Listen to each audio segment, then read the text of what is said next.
Be me, 28 years old, finally feeling like I'm coming into my own. Work as a project coordinator at a mid-sized marketing firm, nothing glamorous, but pays the bills. Spend most evenings at the community centre with the Women's Collective. We meet twice a week. Feels good to be surrounded by women who actually get it, who see the world for what it really is. We talk about everything, the pervasive nature of male violence, how they've structured every system to benefit themselves. My co-worker asked me to lunch today. Seemed nice enough until he tried to split the bill 50-50.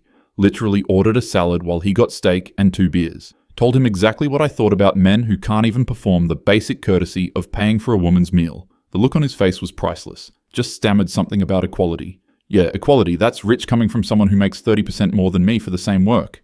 Went home and called my friend Rachel. She understood completely. We spent an hour dissecting how men want all the benefits of the old system while pretending to support equality. 29 now. Went on a date with James from the gym. He seemed promising at first, fit, had his own business, seemed confident. Dinner was going well until he started talking about his 5-year plan. Just assumed I'd be interested in hearing about his financial goals, his investment portfolio. Asked him what he thought about the fact that men hoard resources while women still make 77 cents to their dollar. He got defensive, started talking about his female employees and how he pays them fairly. Sure, Jan, every man thinks he's the exception. Told him his defensiveness was typical fragile male ego. Couldn't handle even the slightest criticism. He asked for the check, paid for everything without even asking if I wanted to split it. Classic power move, using money to assert dominance. Texted him later that night to explain why his behavior was problematic. He never responded. Probably off finding some woman who'll fawn over his mediocre accomplishments. Started seeing Jordan a few months later. Met him at a friend's birthday party. He seemed different. Said he considered himself a feminist ally. Had read some of the same books I referenced. Finally, I thought, a man who actually does the work. First few dates were good. He listened when I talked, asked questions about my perspectives. Took him to one of our collective meetings as a guest. Thought he'd appreciate being included.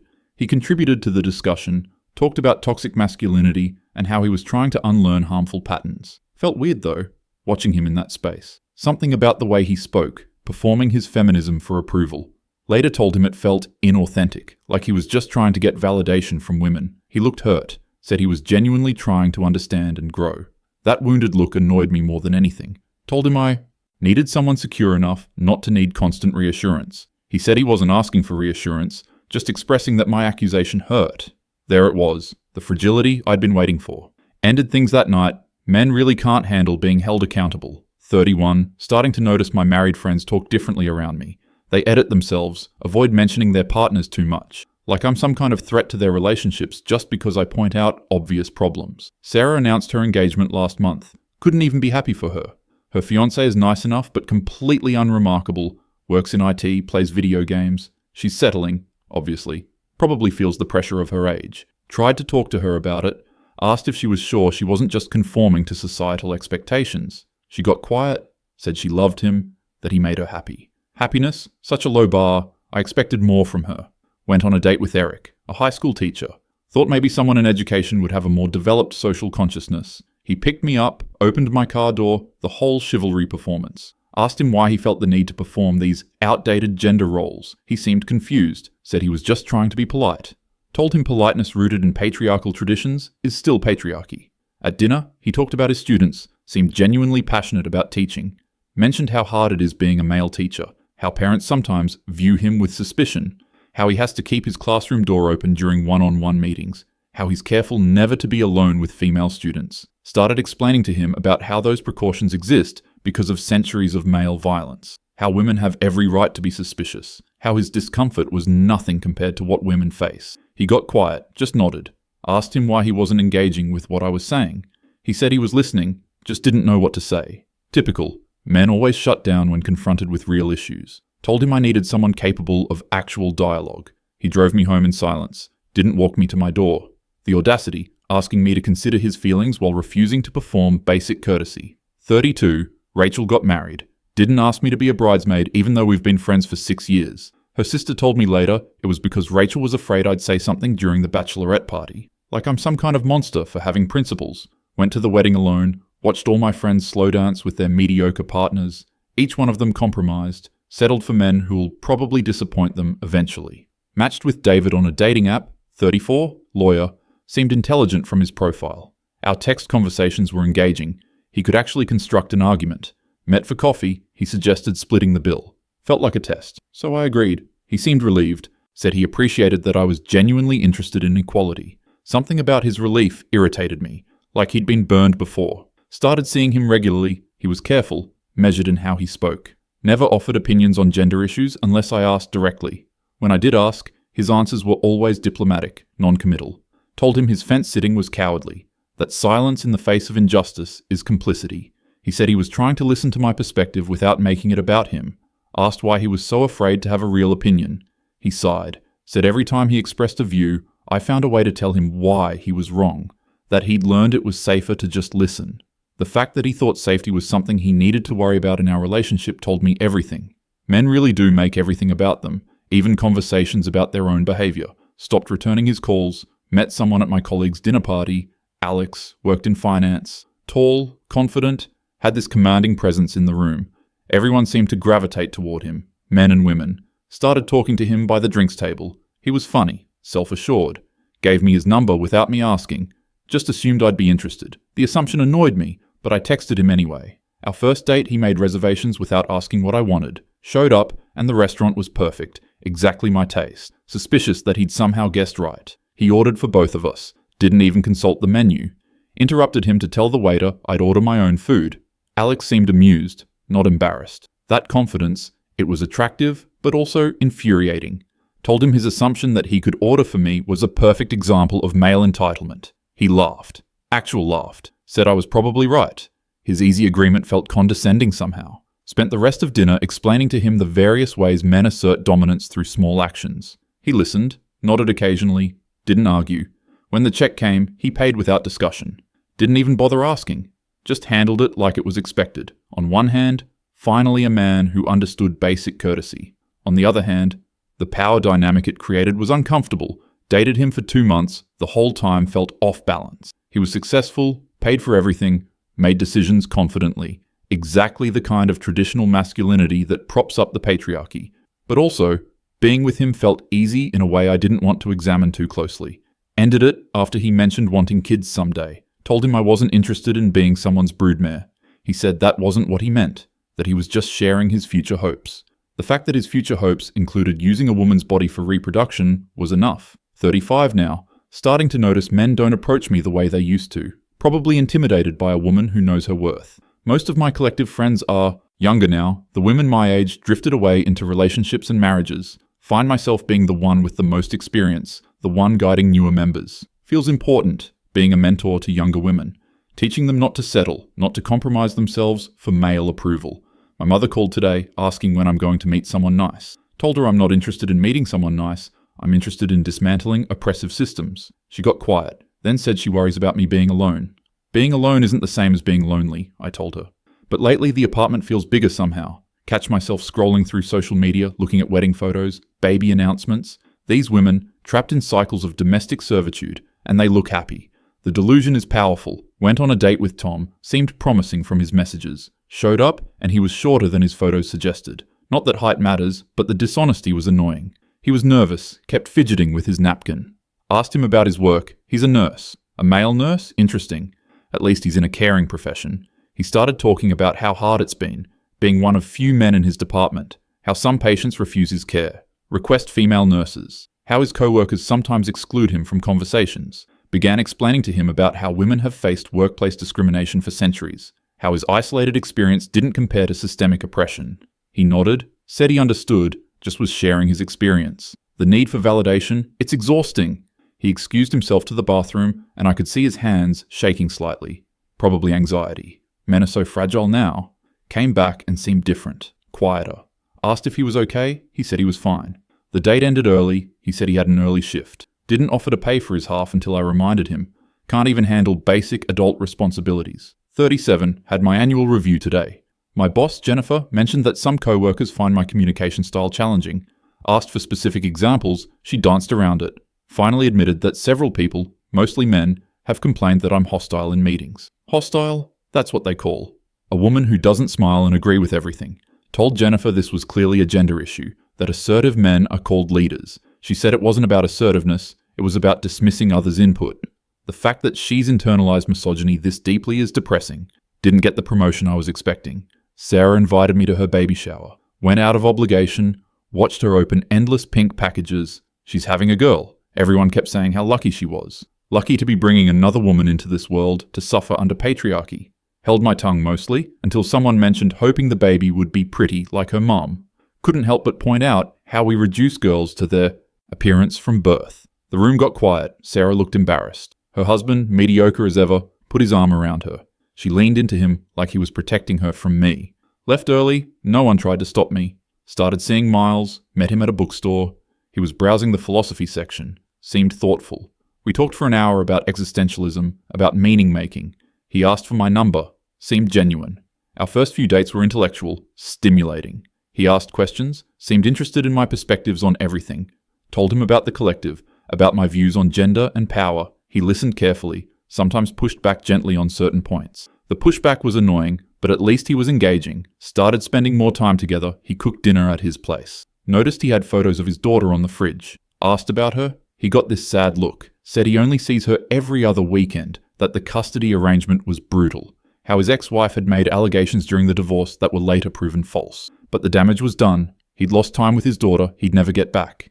Started to feel bad for him until I remembered the statistics. Told him that women don't just make up allegations, that there's usually truth to them. The look on his face, like I'd slapped him. He said quietly that he had court documents proving his innocence, that he'd been suicidal during that period, that he'd almost lost everything. The mention of suicide felt manipulative, like he was trying to make me feel guilty. Told him I wasn't comfortable dating someone with such a complicated situation. He didn't argue, just asked me to leave. Saw him one more time, months later, at a coffee shop. He was alone, looked older somehow, tired, pretended not to see him. 39, the collective has a new coordinator. She's 24, passionate, reminds me of myself at that age. Except she has a boyfriend, brings him to social events. He sits quietly in the corner during our meetings, doesn't contribute. Asked her once why she brings him, she said he's interested in learning. He doesn't look interested, he looks uncomfortable. Probably should be uncomfortable, sitting in a room full of women discussing his complicity in oppression. My doctor mentioned egg freezing today. Wasn't even there for that, just a regular checkup. She brought it up casually. Said if I was thinking about future family planning.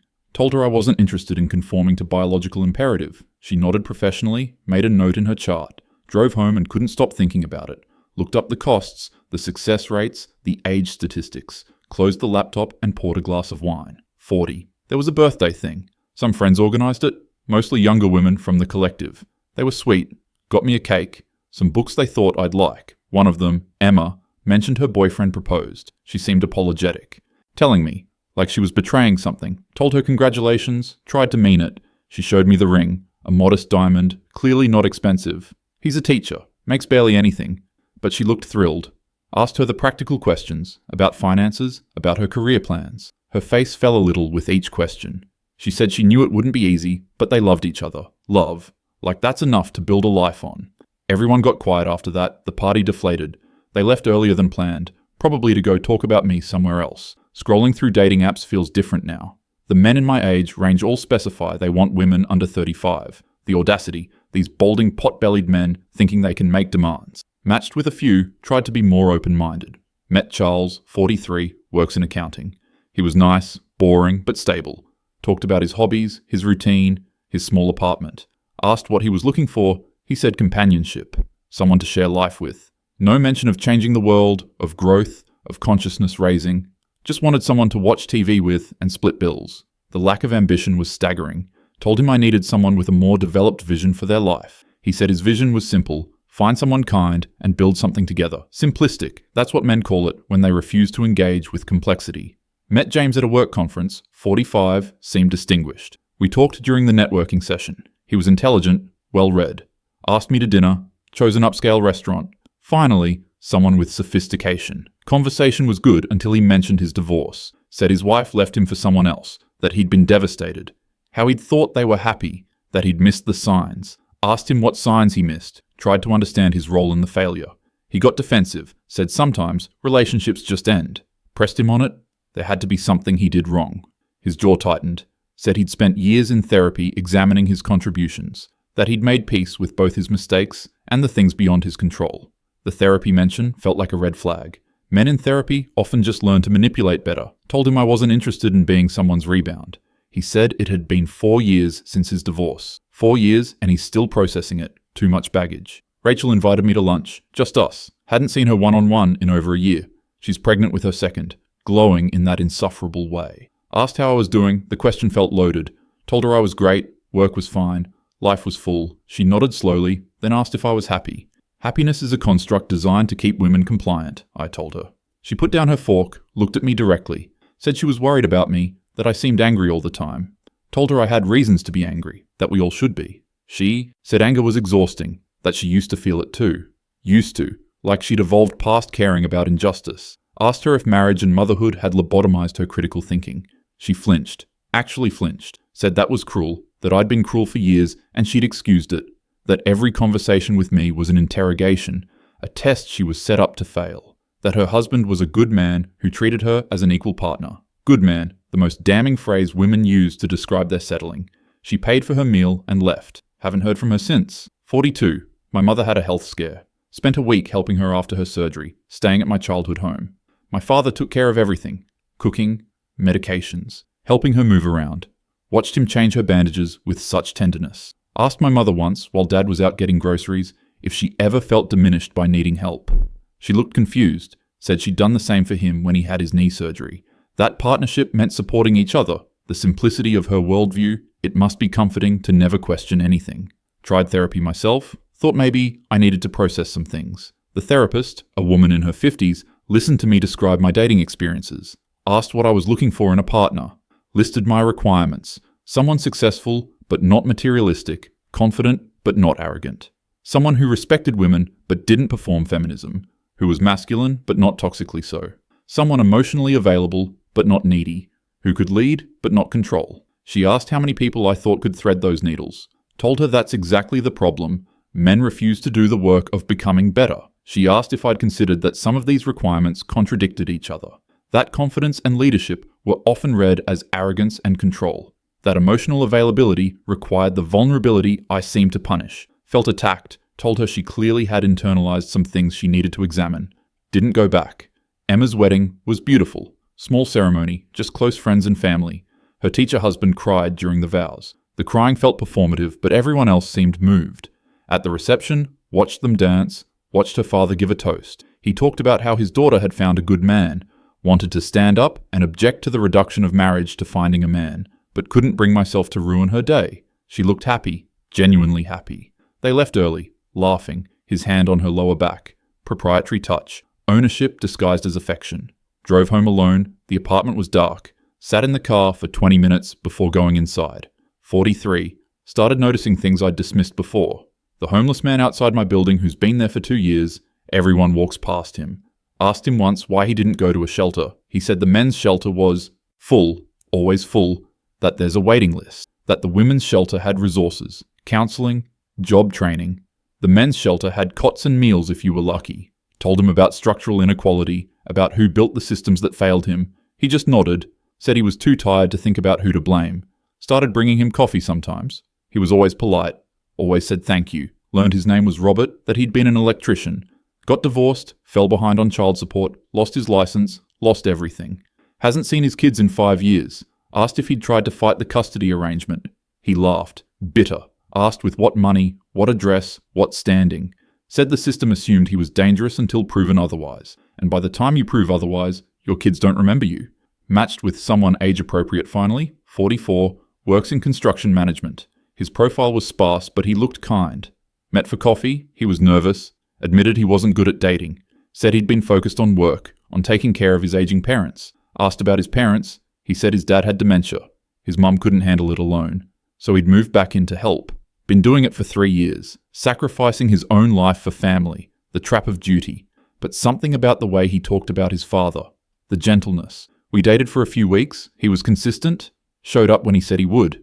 Wasn't intellectual, didn't engage with theory or politics, but he was steady, reliable.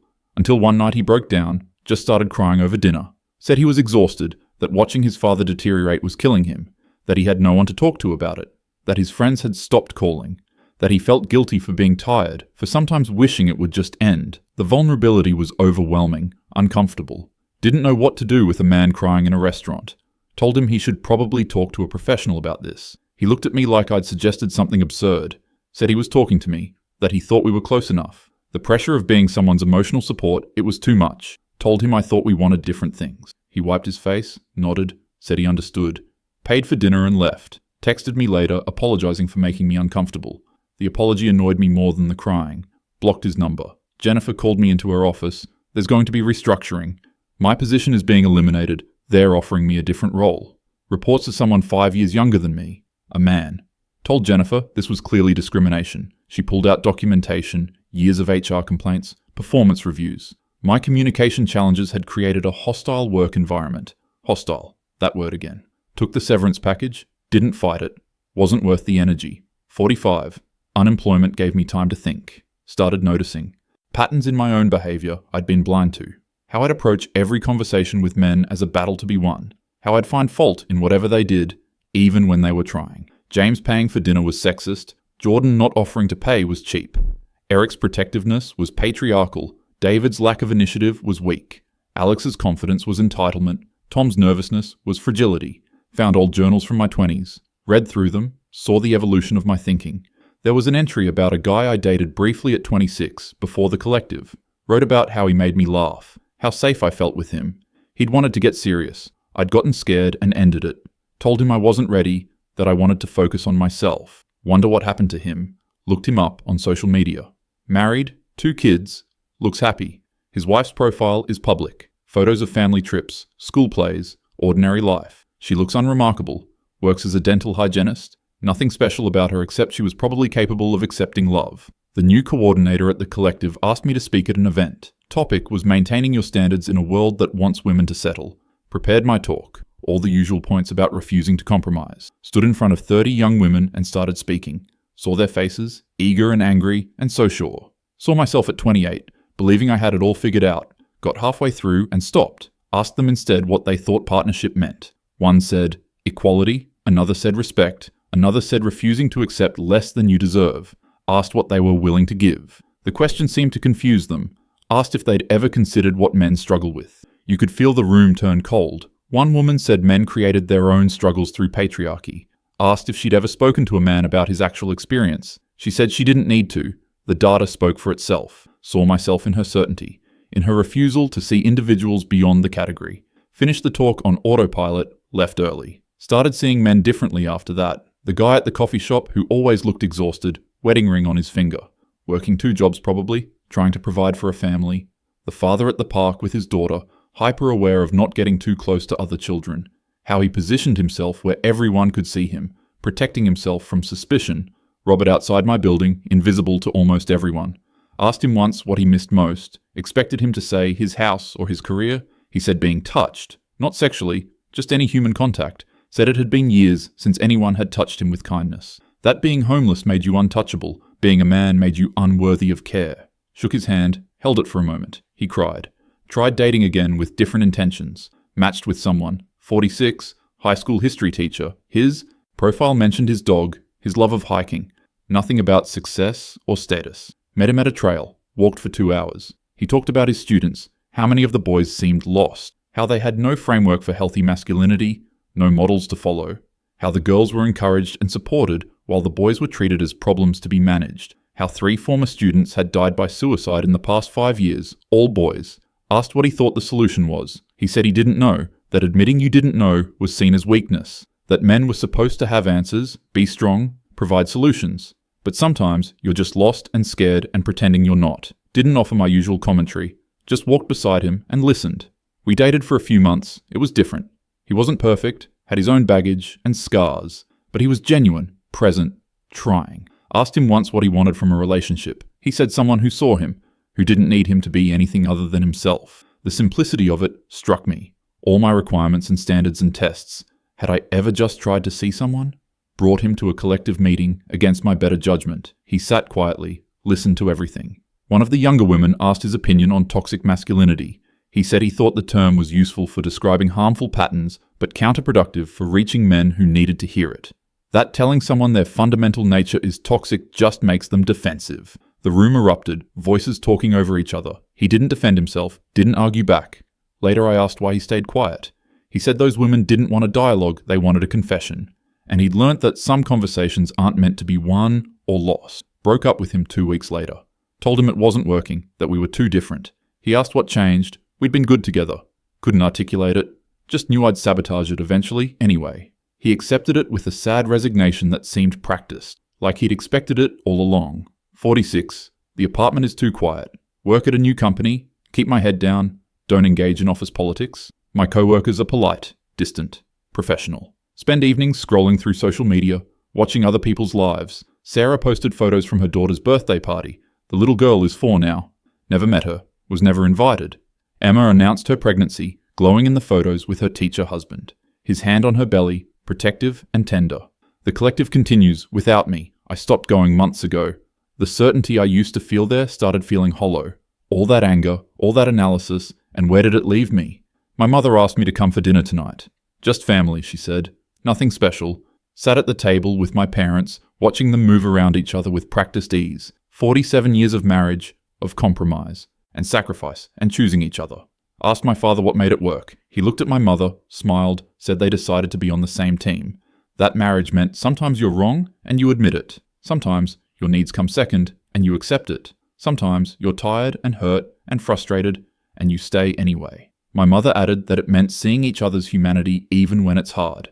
Asked if she ever felt like she settled. She looked surprised, said she chose adventure with an imperfect person over loneliness with her pride. That young people think settling means compromising your standards. But really, settling is refusing to compromise and ending up with nothing. Late at night, can't sleep, thinking about all the men I dismissed. The ones who tried to meet my standards and were rejected for trying. The ones who didn't try and were rejected for not caring enough. James, who paid for dinner and was punished for it. Jordan, who learned feminism and was punished for performing. Eric, who was vulnerable and was punished for fragility. David, who was careful and was punished for fence-sitting. Alex, who was confident and was punished for entitlement. Miles, who shared his pain and was punished for manipulation. The construction manager, who cried and was punished for burdening me. Started making a list of what I actually wanted, not the political requirements, not the ideological tests, just what would make me happy. Someone kind, someone present, someone trying. The list was so simple, it hurt. All those years of complexity, of contradictions, of impossible standards. And what I wanted was just someone to sit with in the quiet. Realized with absolute clarity that my standards were never about finding a partner. They were about ensuring I never had to risk being hurt. About maintaining superiority instead of seeking equality. About winning arguments instead of building connection. Every requirement was designed to be impossible to meet. So I could remain alone and righteous rather than partnered and vulnerable. Thought about the men I knew from the collective's discussions. Always theoretical, always the enemy, always the oppressor. Never Robert outside my building, invisible and untouchable. Never the construction manager watching his father disappear into dementia. Never the teacher watching his students struggle with no one to guide them. Never Miles losing time with his daughter over proven false allegations. Never the nervous nurse trying to care for patients who rejected his help. Men were struggling, genuinely struggling, and I dismissed every single struggle as less important than the systemic analysis. Individual pain didn't matter when you could categorize it as privileged suffering. But pain is pain, loneliness is loneliness, invisibility is invisibility, and I'd contributed to all of it with my certainty, my contempt, my refusal to see. The fertility window closed years ago. I know this objectively. The possibility of children, of family, of building something with someone. I'd told myself I didn't want it, that it was conformity to expectation. But sitting in this empty apartment, I know the truth. I wanted it, and I was terrified of it. So I built an ideology that made wanting it impossible. The good men aren't interested anymore. They're married to women who saw their humanity, or they're dating younger women who haven't weaponized their pain yet. Or they're alone too, broken by years of being treated as defective. And the ones who might still be interested, I've trained myself to destroy, to find fault, to test, to push away before they can leave first. Rachel's right. I've been cruel. To her, to the men I dated, to myself most of all. I built a prison of contradictions and called it principles. I chose anger over vulnerability and called it strength. I ended up alone and called it freedom. But freedom from what? From partnership? From risk? From love? From life? From ever having to admit I was wrong? From ever having to choose someone else's needs over being right? From ever having to be seen fully and possibly rejected? The ideology gave me permission to reject everyone first, to see their attempts at connection as proof of their deficiency, to interpret every action through the least charitable lens. Alex ordering for me was dominance, not an attempt at romance. Eric's chivalry was patriarchy, not politeness. The construction manager's tears were manipulation, not genuine pain. Jordan's feminism was performance, not growth. David's caution was cowardice, not learned self-protection. What if I'd chosen to see them charitably?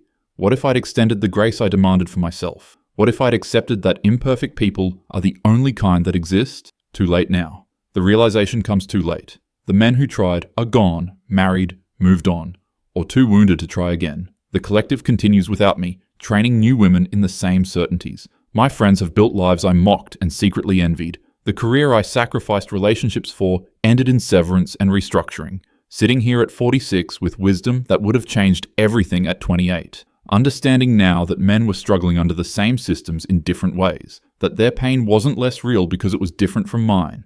That partnership required seeing the person, not the category. That my impossible standards were protection, not principles. That I pushed away connection and called it consciousness. The apartment is silent except for the refrigerator humming. No one to call, no one waiting, no one wondering where I am. Chose ideological purity over human messiness. Chose being right over being loved. Chose certainty over curiosity. And I'm alone with my principles, my analysis, my perfect standards, and the devastating clarity that I did this to myself.